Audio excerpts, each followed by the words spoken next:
Jadi Ustadz, Ya. apa pertanyaannya tadi? Selalunya kita menginginkan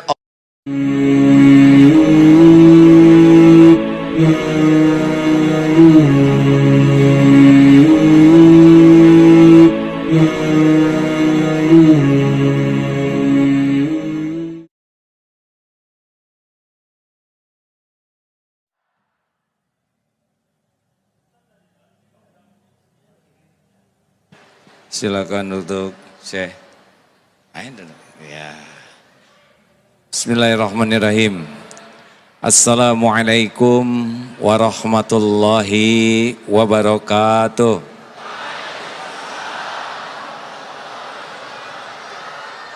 Mari ikuti subhanallah walhamdulillah wala ilaha illallah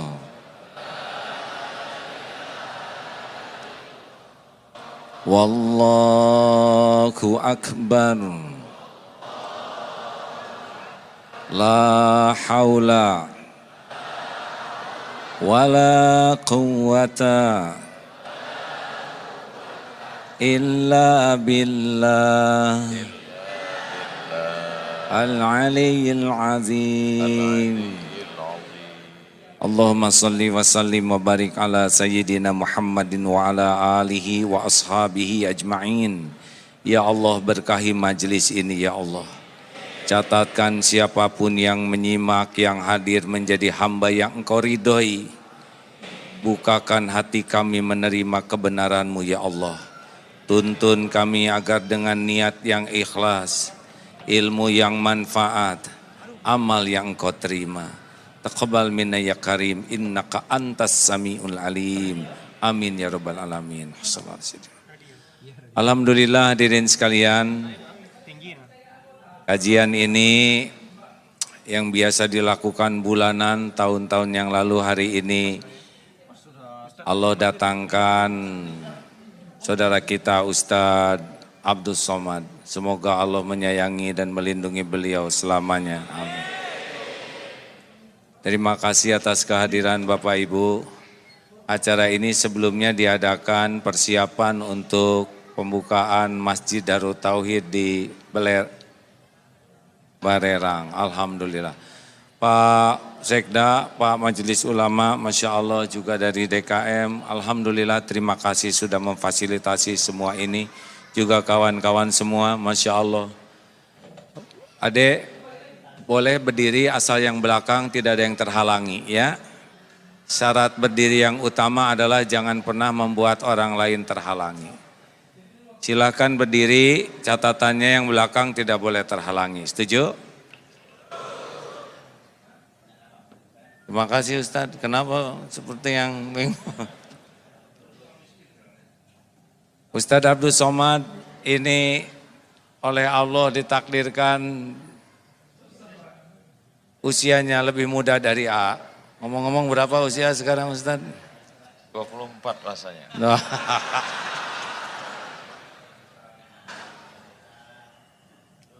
Saya 58, beliau 43. Tadi kan 43 ya. Yang asli. Baru ingat tahun 2020. Oh, alhamdulillah. Ya insya Allah setiap ulama pasti ada cobaannya. Amin ya Allah.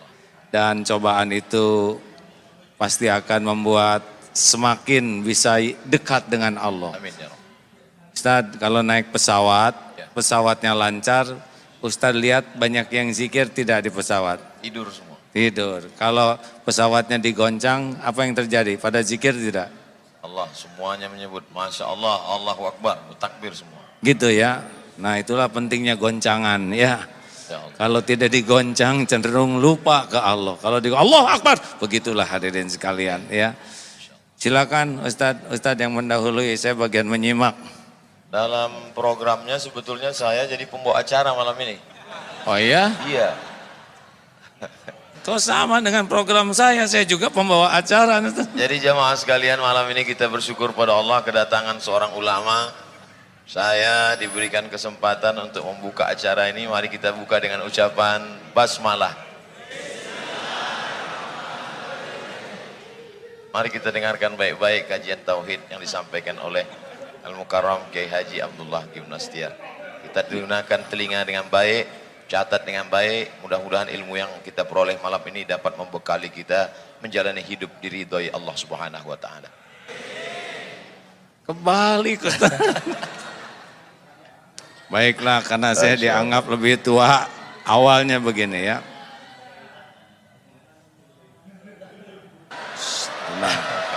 Hei, dengar. Jangan pernah berbicara sesuatu yang tidak ada manfaat. Tidak terdengar? Jangan banyak komentar ya. Setiap komentar pasti dicatat oleh Allah dan ada dipertanggungjawabkan. Bagaimana sekarang, jelas tidak? Tidak. Sabar, tenang. Bisa terdengar tidak? Di atas kedengaran tidak? Tidak. Berarti dari tadi kita ngobrol nggak ada yang dengar. Maaf panitia. Bagaimana sekarang, jelas? Padahal sama ya. Jelas Ibu belakang? Apakah Allah Subhanahu wa taala sedang menyaksikan pertemuan ini?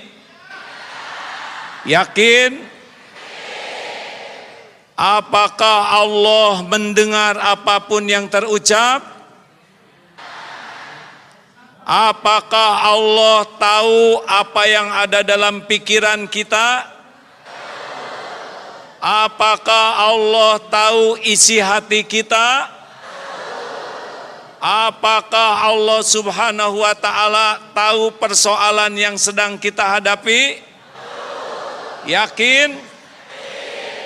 Kalau seorang hamba berkeyakinan seperti itu setiap saat, merasa ditatap Allah, merasa didengar Allah, merasa diketahui pikiran dan hatinya oleh Allah, dan yakin masalah yang dihadapinya juga dalam kekuasaan Allah, kira-kira seperti apa orang tersebut? Tenang atau gelisah? Akhlaknya baik atau buruk? Masalah kita umat Islam kepada Allahnya itu kadang-kadang hanya sampai di lisan, belum sampai di hati dengan yakin.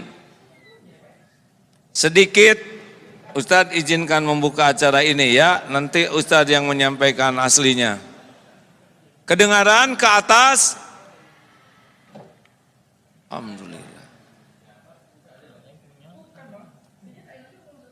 Kenapa umat Islam belum seindah akhlak yang diharapkan oleh Rasulullah Sallallahu Alaihi Wasallam?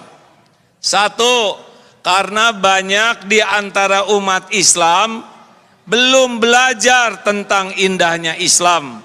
Lebih banyak melihat, mendengar pelajaran yang tidak sesuai dengan tuntunan. Satu. Yang kedua, kenapa umat Islam akhlaknya, perilakunya belum seindah semestinya? Yang kedua, karena kita sering belajar agama ke majelis taklim, tapi belum tentu niatnya ingin dekat dengan Allah. Tidak jarang datang ke sekolah Islam, kampus Islam, pesantren, tapi yang dicarinya dunia. Ingin gelar, pangkat, jabatan dari agama. Padahal ilmu agama ini justru untuk membuat dekat dengan Allah. Sampai ada seorang suami yang mengeluh, istri saya ke pengajian seperti makan obat sehari 3 kali. Tapi perubahan yang nyata itu baru pada seragamnya, belum pada perilakunya. dan peningkatan yang jelas itu pada cicilan, belum pada iman. Kenapa?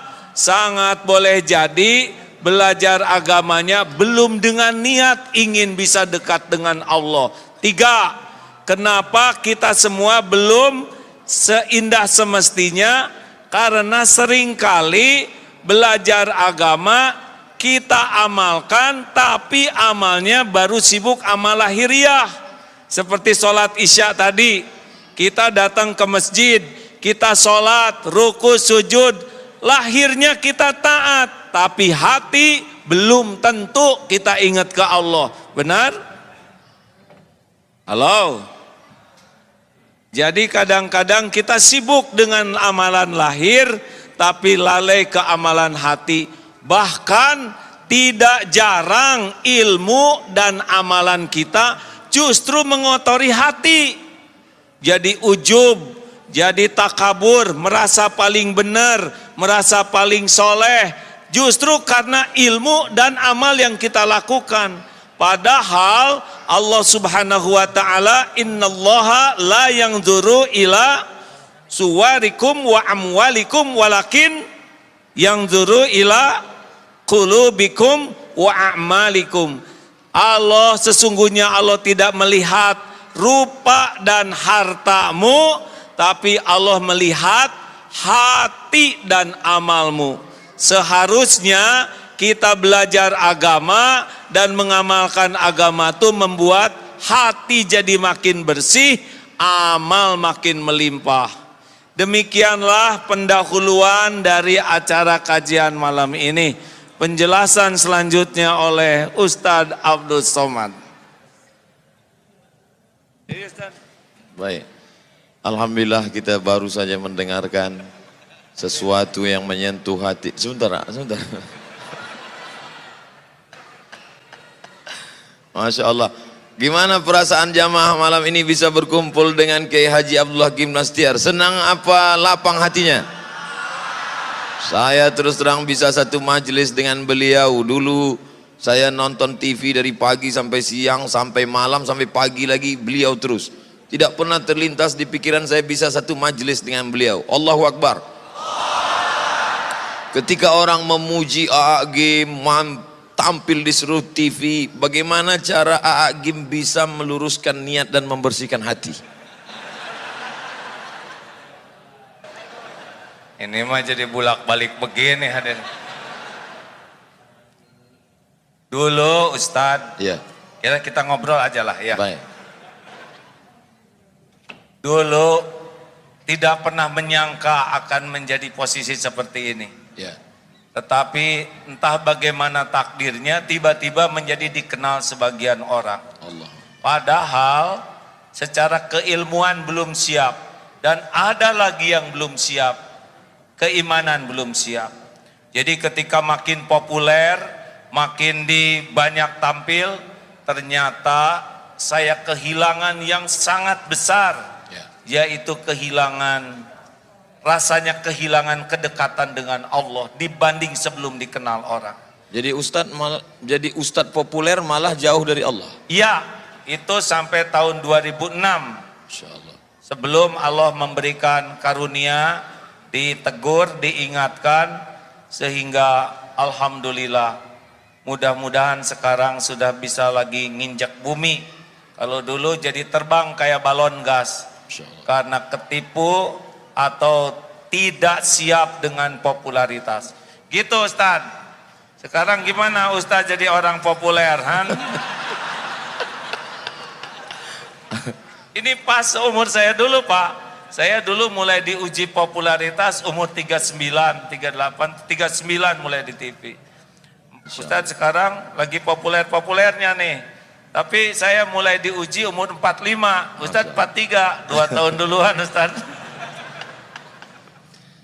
Bagaimana mungkin orang yang berada di masjid yang semestinya mengingat Allah, yang mestinya berasa berhadapan dengan Allah, tapi justru melupakan Allah? Ini kan ujian luar biasa. Ya memang kalau mulut mudah menyebut Allah, tapi hati belum tentu. Dan bahayanya penceramah model kita Ustadz, ya Kalau orang awam, Wali, alhamdulillah nih tuan rumah. Waalaikumsalam warahmatullahi wabarakatuh. Pak, apa kabar? Masya Allah Pak Wali. Masya Allah. Ya, lanjut mau ikut gabung sini Pak Wali. Makasih Pak Wali, alhamdulillah.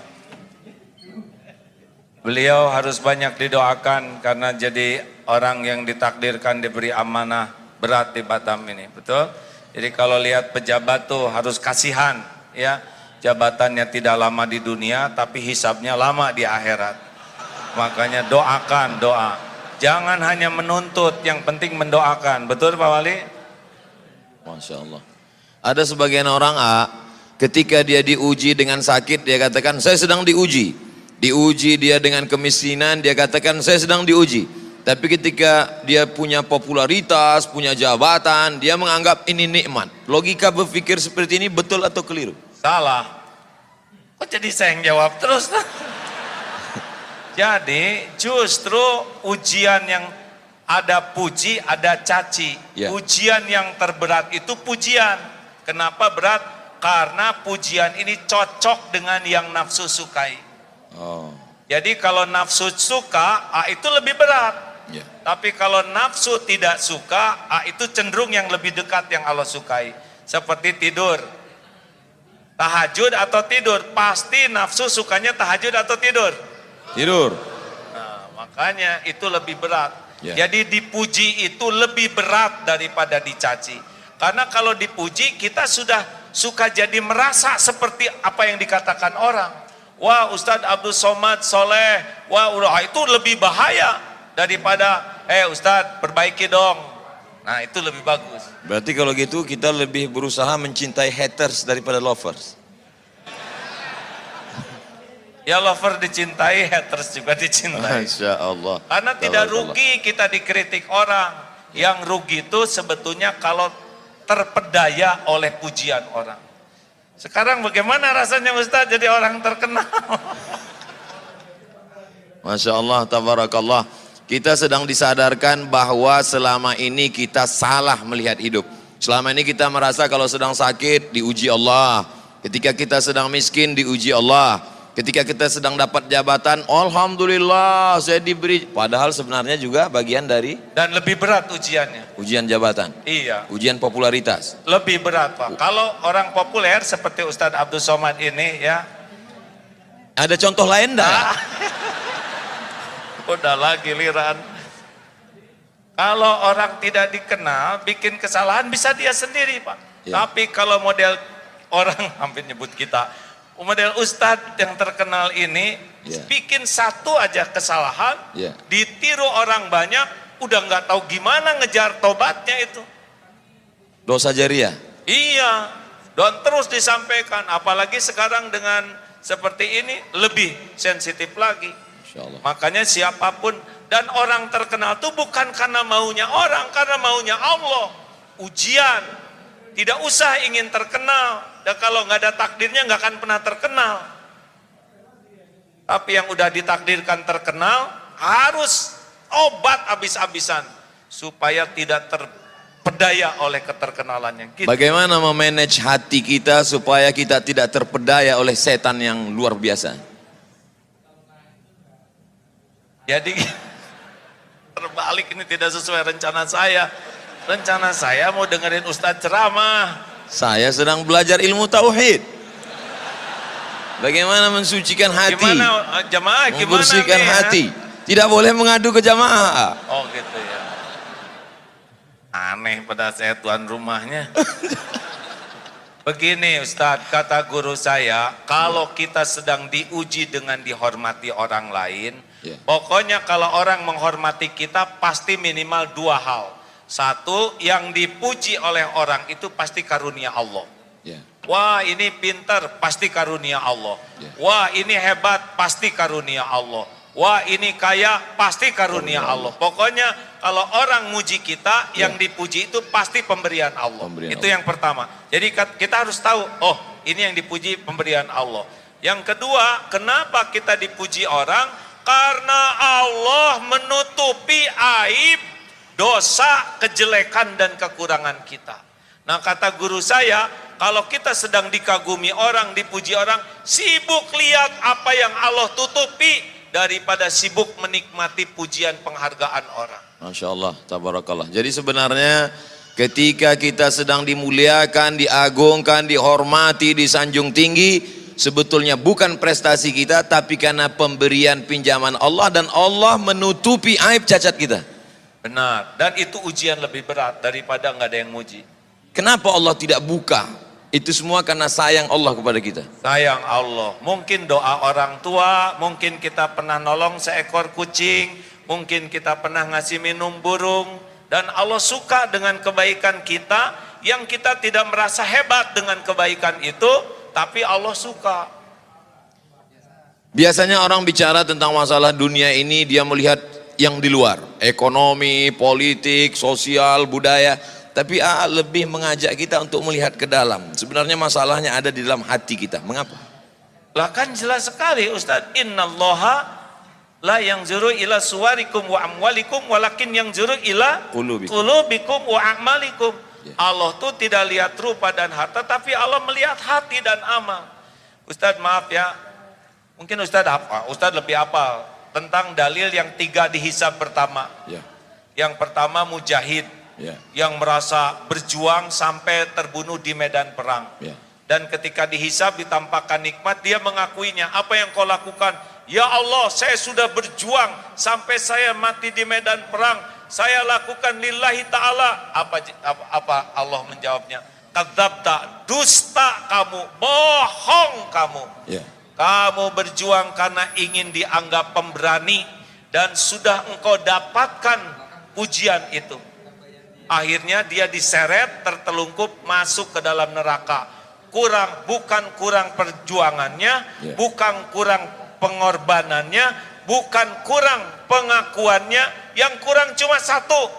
Hatinya lebih suka dipuji oleh manusia daripada kedudukan di sisi Allah. Walaupun dalam pandangan manusia dia seorang mujahid, mati jihad fisabilillah, berdarah-darah. Iya, tapi Allah kan tahu hati orang. Yang kedua, orang yang belajar agama dan yang mendakwahkannya seperti Ustadz Abdul Somad, Ustadz yang lain. Iya. Belajar sampai ke Mesir, sampai ke Maroko. Itu yang kedua. Merasa lama di Arab. Aduh. Padahal onta lebih lama. Yang kedua. Yang ketiga kita akan lanjutkan setelah yang satu ini. Minum dulu. Oh. Minum dulu Ustadz. Ini lagi seru-serunya kita minum. Fadal. Masya Allah, tabarakallah. Yang kedua itu yang belajar agama dan mendakwahkannya, belajar Quran dan membacanya. Tidak semua ke sorga. Jadi jangan kaget kalau di akhirat, na'udzubillahi min zalik, ada ulama yang terkenal di dunia tapi tidak ke sorga. Ilmunya luas, dalilnya bagus, baca Qurannya fasih, hafal Quran, tapi ketika dihisab, kadzabta, dusta kamu. Kamu belajar agama dan dakwah karena ingin dianggap alim, dianggap ulama, dai, kondang, dan sudah engkau dapatkan di dunia, diseret tuh ke neraka. Engkau ingin dianggap qori dan sudah engkau dapatkan. Tidak kurang ilmunya, tidak kurang Qurannya, yang kurang satu saja. Apanya Ustaz? Keikhlasan hati. Hatinya. Karena Allah. Jadi enggak cukup kita sibuk beramal kalau tidak mujahadah membersihkan hati. Dan cuma satu penyebabnya, dia senang dengan kedudukan di sisi manusia dengan menggunakan amalan akhirat. Itu yang membuat Allah marah. Mencari kedudukan dunia dengan berbagai macam bunga-bunga keindahannya justru dengan amal akhirat. Ya, itu yang membuat Allah. Padahal yang diinginkan Allah, tundukkan dunia untuk memperoleh akhirat. Iya, coba jelaskan itu Ustaz. Yang ketiga, ini saya sering cerita ini antara dunia dan akhirat ya. Mana yang kira-kira lebih tidak disukai Allah? Bu, akhwat, mana yang berbahaya bagi seorang wanita? Ingin kelihatan cantik atau ingin kelihatan solehah? Jangan ini aja ke sini, Ustadz. Ya. Mana yang bahaya Ya. bagi seorang wanita? Ingin Ya. kelihatan cantik atau ingin kelihatan solehah? Harus kita voting nampaknya. Oh gitu. Mungkin mereka ingin kelihatan cantik. Karena oleh sebab itu maka karena banyak lelaki ingin perempuan itu lebih cantik daripada ingin soleha, makanya perempuan lebih banyak mempercantik diri daripada mempersolehah diri. Wah, benar. Saya baru dapat dari grup WhatsApp. Oh gitu. Tapi yang bahaya tuh ingin kelihatan soleha. Kalau wanita ingin kelihatan cantik, fitrahnya. Ya. Kalau lelaki ingin kelihatan cantik, LGBT ya. Bolehkah Bu, wanita ingin kelihatan cantik? Jawab, boleh tidak? Yang mantap boleh tidak? Untuk siapa? Suami siapa? Masya Allah, tabarakallah. Istighfar ibu-ibu. Kalau wanita ingin kelihatan solehah, pasti menggunakan hak Allah. Jadi lebih nunduk, subhanallah. Yang harusnya zikir untuk Allah, tapi dia ingin dipuji oleh orang ahli zikir. Dan itulah yang membuat Allah marah, karena dia menggunakan amalan hak Allah untuk cari pujian manusia. Itulah sebabnya ustadz, ulama, qori'ah berbahaya. Giliran ustadz, ya.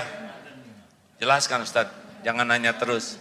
Ketika sekarang orang berbicara tentang masalah ancaman-ancaman yang luar biasa, disintegrasi bangsa, kemudian bully pada ulama, kemudian dengan berbagai macam masalah. Sebetulnya masalah ini di luar atau masalah manusia ini di dalam?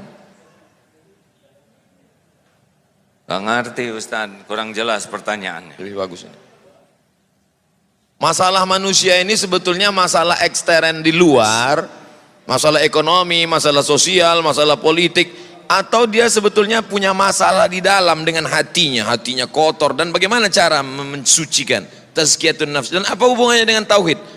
Selalu mengkaji tentang masalah tauhid. Apa sebenarnya target dari tauhid? Saya belum pernah ditanya kayak gini terus-terusan hadis.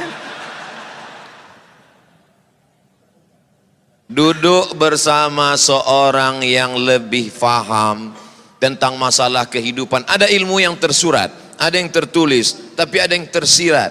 Inna fi khalqis samawati, dalam penciptaan langit, tidak tersurat, tidak ada dalam tulisan, tidak dikatakan oleh ulama, tapi dia dapat ditangkap. Ittaqu firasatal mu'min, takutlah kamu pada firasat orang beriman. Fa innahu yanzuru binurillah, dia bukan memandang dengan matanya, tapi dia dengan memandang dengan pandangan Allah yang diberikan Allah pinjaman kepada dia. Maka duduk sejenak dengan orang berilmu sama dengan duduk berjam-jam bahkan berhari-hari di perpustakaan. Kita nikmati duduk bersama dengan orang berilmu ini, maka kita ambil semuanya, mudah-mudahan jadi bekal kita di masa akan datang. Takbir. Semangat mereka. Kita dengarkan jawabannya. Tauhid, tauhid. Seumur-umur saya ceramah, baru kali ini saya dipaksa menjawab begini. Ilmu yang saya dapatkan begini, mengapa Rasulullah SAW diutus ke bumi? Ya. Innama bu'itstu liutammima makarimal akhlak. Sesungguhnya hamba diutus ke bumi hanyalah untuk menyempurnakan kemuliaan akhlak. Ya. Beliau bersimbah keringat, air mata, bahkan darah, agar kita semua memiliki akhlakul karimah. Karena semua masalah itu gara-gara akhlak yang buruk. Akhlak. Politik itu tidak ada masalah, tapi menjadi masalah kalau berpolitik dengan akhlak yang buruk. Ekonomi itu juga tidak masalah, tapi jadi masalah kalau akhlak buruk. Dalam rumah tangga juga yang jadi masalah itu adalah akhlak. Benar? Ada ikhwan yang belum nikah? Maaf, akhwat ada yang belum nikah? Coba dengar ini ya, akhwat khusus bagi yang belum nikah, yang udah terima apa adanya ya. Akhwat maukah punya suami yang rupawan? Jawab. Sudah rupawan, pinter mau? Sudah rupawan, pinter, banyak uangnya mau? tapi akhlaknya bejat, mau? Jelas? Ada harapan untuk saudara-saudara ya, yang kurang rupawan, kurang pinter, kurang duit, asal akhlak, mau akhlak, betul? Coba ikhwan, maukah punya istri rupawan? Udah rupawan, pintar, udah pintar, banyak uangnya, tapi akhlaknya mulia. Dengar akhwat, suara terkeras bukan masalah rupa, tapi masalah akhlak, benar? Nah, akhlak itu menurut ilmu yang saya dapatkan pilarnya dua. Jadi kalau orang ingin berakhlak baik meniru Rasulullah, itu pilarnya dua. Satu, kepada pencipta, kepada Allah Subhanahu wa Ta'ala, benar bersih tauhidnya. La ilaha illallah, tiada ilah selain Allah. Hatinya itu tidak menuhankan apapun selain Allah. Tidak menuhankan harta, gelar, pangkat, jabatan, walaupun dia punya, tapi tidak ada lengket di hatinya terhadap dunia ini. Allah saja, mau dia jadi menteri, jadi gubernur, jadi wali kota, tidak ada masalah. Hatinya tuh, saya bukan hamba siapa-siapa selain hamba Allah. Buahnya dua, patuh dan pasrah. Cirinya juga dua, roja dan khaufnya kepada Allah. Itu tauhid. Nah, yang kedua, kaki yang kedua adalah kepada ciptaan. Ciptaan Allah. Makhluk. Rahmatan lil alamin. Kepada pencipta bertauhid, kepada ciptaan rahmatan lil alamin. Penuh kasih sayang, keinginan agar orang-orang itu punya nikmat iman, bisa selamat dunia akhirat. Itu Ustadz yang saya tahu. Itu makanya AA Gim selalu mengkaji masalah tauhid, bahkan pondoknya Darut Tauhid. Pertanyaan yang menggumpal, mengkristal di kepala kita selama ini, mengapa tauhid? Ternyata masalah manusia ini dapat diselesaikan dengan dua, kepada Khalik, hanya bergantung kepada Allah. Tapi selama ini kalau kita bicara tentang masalah orang bertauhid, biasanya katanya zuhud, jangan bergantung kepada harta, jangan bergantung kepada kuasa, akhirnya dia hidup miskin, susah, melarat. Tapi Agim ada yang unik, dia bicara tentang tauhid, bicara tentang zuhud, tapi dia kaya raya, motornya gede. Bukan motor gede, itu motor sedang, sayanya kecil, jadi lebih kelihatan. Masya Allah. Bicara tentang masalah tauhid, orang selalu mengatakan kalau sudah tauhid kita murni, jangan lagi memandang kepada harta, tinggalkan ekonomi, tinggalkan. Tapi justru Agim tidak demikian. Tauhid tetap, tapi kita lihat kehidupannya baik, ekonominya mapan, kehidupannya bagaimana menyeimbangkan ini sehingga umat tidak tersesat dalam pemahaman yang keliru, memahami Islam. Jadi begini Ustadz. Ya. Tidak menuhankan itu bukan berarti tidak punya. Kata kuncinya bukan berarti tidak menuhankan, berarti tidak punya. Iya, gini. Kita punya harta tapi tidak menuhankan harta, itulah zuhud. Allah. Ada orang yang tidak punya harta tapi menuhankan harta, tetap saja dia walaupun bokeh tetap tidak bagus, itu yakinnya. Orang yang tidak punya harta tapi menuhankan harta, ingin punya harta padahal tidak punya harta, masuk nerakanya 2 kali berarti. Gak tahu juga Ustaz, itu urusan Allah. Tapi udah pasti menderita, karena setiap kali kita mengilahkan sesuatu selain Allah, Allah kan tahu isi hati kita, pasti Allah turunkan gelisah. Jadi kalau misalkan udah menyandar nih ya, udah ingin dipuji, ingin dihormati, ingin dikagumi ke makhluk, udah pasti Allah naruh di hati ini kegelisahan, kesengsaraan.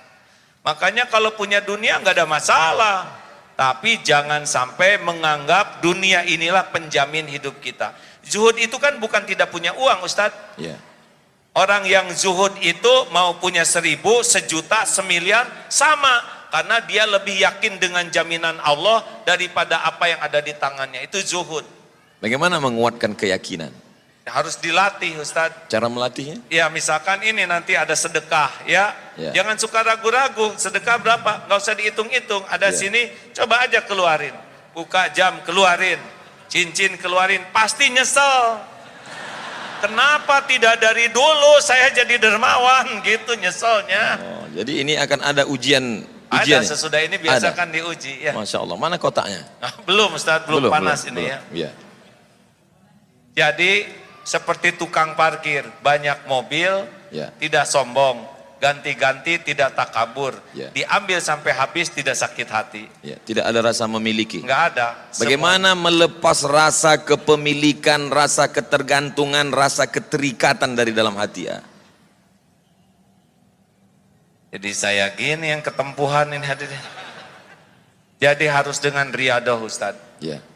Tidak bisa ilmu ma'rifatullah ini hanya dengan belajar. Ya. Tapi harus ada mujahadah melepaskannya. Makanya seperti kalau saudara ragu terhadap uang, latih saja. Dia punya uang, potong 5%, sedekahkan. Lihat, jadi miskin tidak? Oh enggak juga.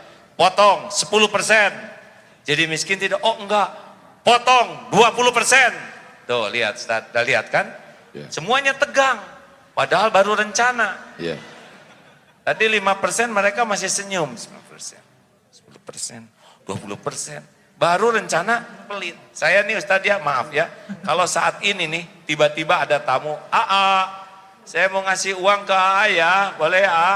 Ngasih ke saya misalkan sekarang 20 miliar. Bro aja gini. Udah nggak ribet Pak. Saya bagi 2, 10 miliar untuk ikhwan, 10 miliar untuk akhwat. Sok bagikan. Gitu Ustaz. Masya Allah. Namanya juga ngelamun, masa pelit ya kan? Betul. Kita mah ngelamun aja pelit Ustaz. Apalagi nggak ngelamun.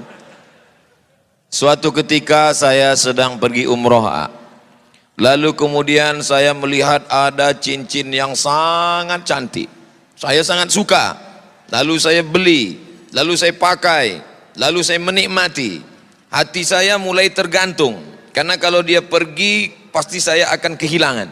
Sampai akhirnya saya suatu tempat ceramah, ada bapak-bapak mengatakan, cincin Ustadz cantik, saya suka, boleh nggak untuk saya? Lalu kemudian saya berikan kepada dia. Saya ingin mempraktekkan ceramah dulu waktu di Darut Tauhid. Jangan ada keterikatan.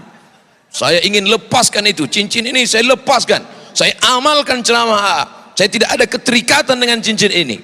Menyesal saya.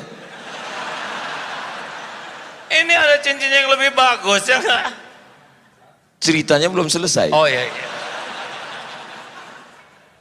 Begitu saya berikan, saya menyesal dalam hati saya. Ini gara-gara mengamalkan ilmu game ini. Jangan ada keterikatan, lepaskan semuanya. Saya lepaskan satu cincin. 2 hari setelah itu saya ceramah di Makassar.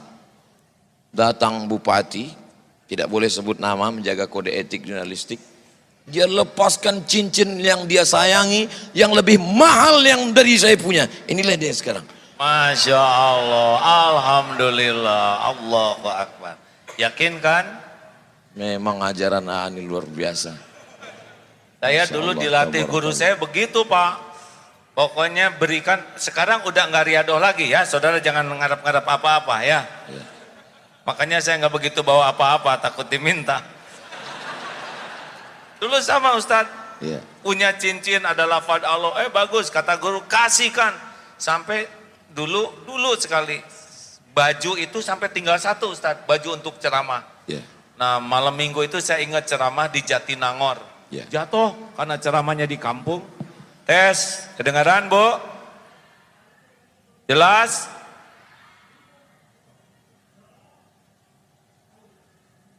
Dari tadi tidak kedengaran. Yang sebelahnya gini, yang sebelahnya gini, gimana? Jelas sekarang? Ya memang hidup tidak mungkin memuaskan setiap orang. Nah hadirin, saya ingat tuh Ustadz, Ya. pada subuh, waktu itu saya masih tinggal dengan orang tua. Ya. Sedih karena pagi harus ceramah, tapi baju tidak ada karena yang semalam kotor. Ya Allah, Saya sudah berusaha ngamalkan perintah guru saya, dan sekarang saya nggak punya baju ganti untuk ceramah. Masya Allah tuh pada subuh, datang tuh tamu bawa baju batik 2 seperti ini, safari. Belum pernah saya punya baju batik.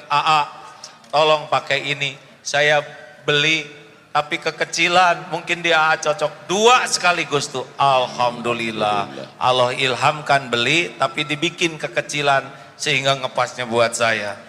Jadi benar-benar tidak akan pernah balasan dari Allah itu mengecewakan.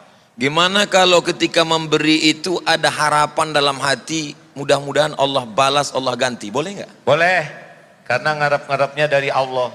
Hanya levelnya belum level bagus. Kalau level yang paling bagus VVIP tanpa ada harapan sama sekali. Allah udah tahu kita berharap di hati kecil. Ya. Allahu Akbar. Kan lintasan hati.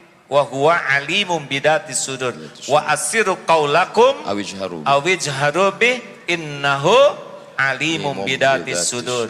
Mau engkau rahasiakan kata-katamu, mau engkau keraskan seperti ini, sesungguhnya Allah tahu isi hati. Al-Mulk 13. Ya. Allahu Akbar. Sulitkah bagi Allah Subhanahu wa taala memberikan yang kita minta? Kenapa Allah tidak pernah mengabulkan semua keinginan kita?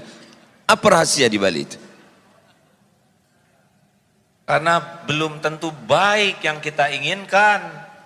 Wa asa an takrahu syai'a wa huwa khairul lakum wa asa an tuhibbu syai'a wa huwa syarrul lakum. Boleh jadi engkau tidak suka padahal baik menurut Allah bagimu, dan boleh jadi engkau suka padahal buruk menurut Allah. Wallahu ya'lamu wa antum la ta'lamun. Jadi kekeliruan kita selalu menginginkan Allah ikut nafsu kita. Benar Ustaz. Padahal semestinya kitalah yang menurut Allah. Sebetulnya tidak penting keinginan kita itu, yang terpenting keinginan Allah yang terjadi pada diri kita. Bagaimana caranya menundukkan keinginan kita, mengikut kehendak Allah, ketika yang kita inginkan tidak tercapai, hati kita tetap lapang, plong. Gimana caranya? Ya Allah, belum pernah sepanjang saya ceramah jadi terdakwa begini. Santri di Darul Tauhid mah nggak ada yang berani kayak gini, Ustaz. Nggak apa-apa begini hadirin, sebetulnya saya mau dengerin ceramah beliau ini. Setuju tidak begini atau saya balik aja? Jadi Ustadz, apa pertanyaannya tadi? Selalunya kita menginginkan Allah mengabulkan keinginan kita. Ketika Allah tidak memberi apa yang kita inginkan, lalu kita merasa sempit, sulit, marah. Bahkan tidak sedikit dari orang marah kepada Tuhan. Na'udzubillah. Bagaimana kita menundukkan keinginan kita mengikut kehendak Allah dengan hati yang lapang? Memang ini tauhid. Kalau kita tahu Allah Maha tahu yang terbaik bagi kita, kita tidak akan ngotot dengan keinginan kita. Kita pasti melakukan 2 hal. 1 musyawarah dengan orang yang ahlinya, yang kedua istiqoroh. Tugas kita kan cuma 3, meluruskan niat, menyempurnakan ikhtiar, dan pasrahkan kepada Allah. Kita ini hamba, tidak berhak mengatur Allah.